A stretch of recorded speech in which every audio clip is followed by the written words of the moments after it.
After 25 years of working with cats and their humans, there is one moment that never gets old. When an owner pulls out their phone and proudly shows me a video of their cat greeting them at the door. Tail straight up, little chirps or meows weaving around their legs, maybe even a dramatic flop right in the entryway. Most people laugh and say, "It's so cute." And it is, but what they don't realize is that this greeting is one of the clearest windows into what their cat really thinks and feels about them. Your cat acts like this when you come home for very specific reasons, and it's not just, "Hey, you're back. Feed me." First, let's talk about that tail up rush to the door. In cat body language, a tail held upright with a slight curve at the tip is one of the friendliest signals they have. Behavior guides and research on cat-human greetings show that cats use tail-up postures, head rubs, and approach behavior as social greetings reserved for familiar, trusted individuals. A cat who hears your keys, your car, or your footsteps in the hallway and runs to the door with their tail up is basically saying, "My person is back, and I'm glad about it." They may not explode with excitement like a dog, but for a cat, that calm, confident approach is the equivalent of a big smile and a hug. It's often a sign of a secure bond and recognition. Yes, they know it's you. Then there's the vocal part, the meows, chirps, and little trills that hit you before you even cross the threshold. Many cat owners assume it's just "feed me now" and food can definitely be part of it. But recent work on greeting behavior suggests something more complex.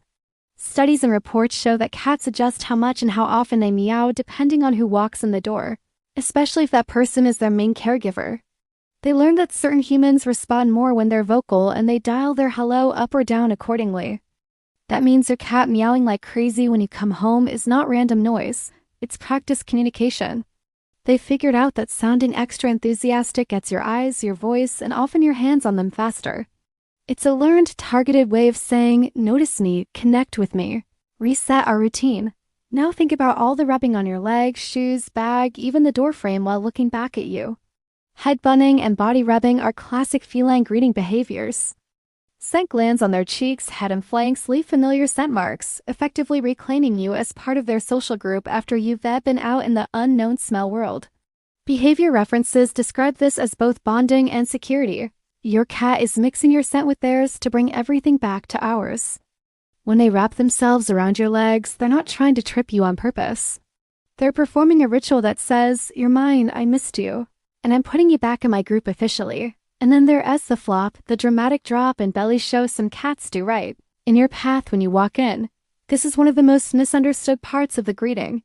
In the context of your return, a sideways flop or even a loose belly-up sprawl is a combination of greeting and emotional release.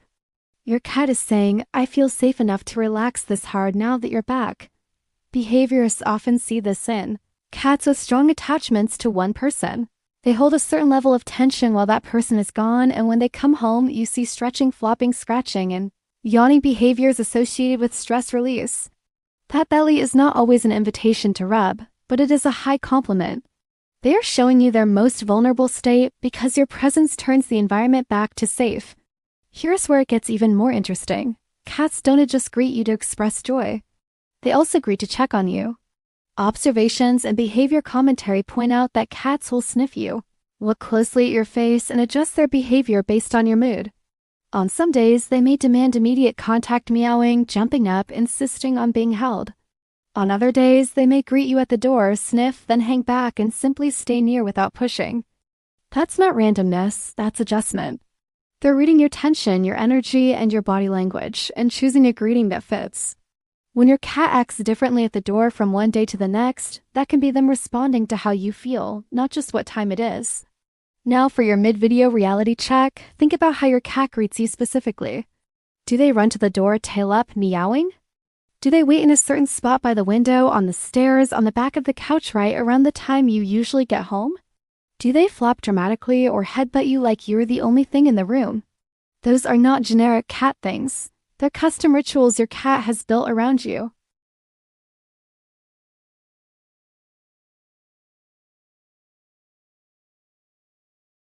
Of course, not every greeting is all sunshine.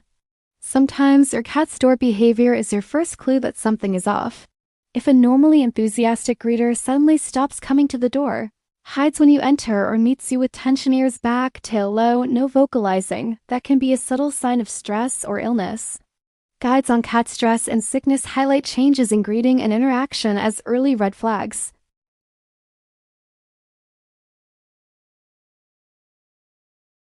That's a cat whose internal state has changed. Similarly, a cat whose greeting becomes frantic, excessive meowing, pacing, scratching at the door, even panting in extreme cases may be struggling with separation-related anxiety and using that greeting to discharge intense stress. So what can you do with all of this? First, respect the greeting ritual. When you come home, pause for a few seconds and greet your cat back, say their name, offer your hand to sniff, let them rub on you, and give a few gentle pets if they want them. Behavior experts note that many cats feel more secure when their greeting attempts are acknowledged rather than brushed off. Second, keep your comings and goings as predictable as possible. Cats use routine to feel safe. When your schedule fluctuates wildly, some cats' greetings become more intense because they trying to restabilize their world every time you appear. Third, pay attention to changes.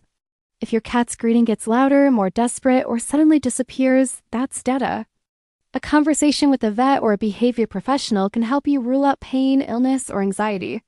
And finally, add positive structure around your arrivals. A short play session or cuddle block after you get home can give your cat a clear, healthy way to reconnect instead of forcing them to escalate meows and leg weaving just to get your attention.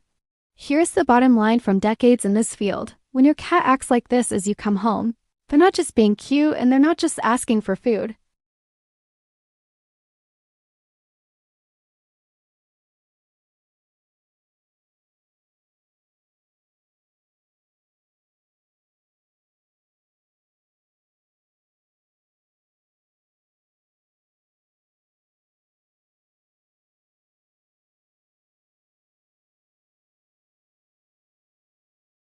If you had an "oh, that's what this means" moment, tap like so other cat parents see it too.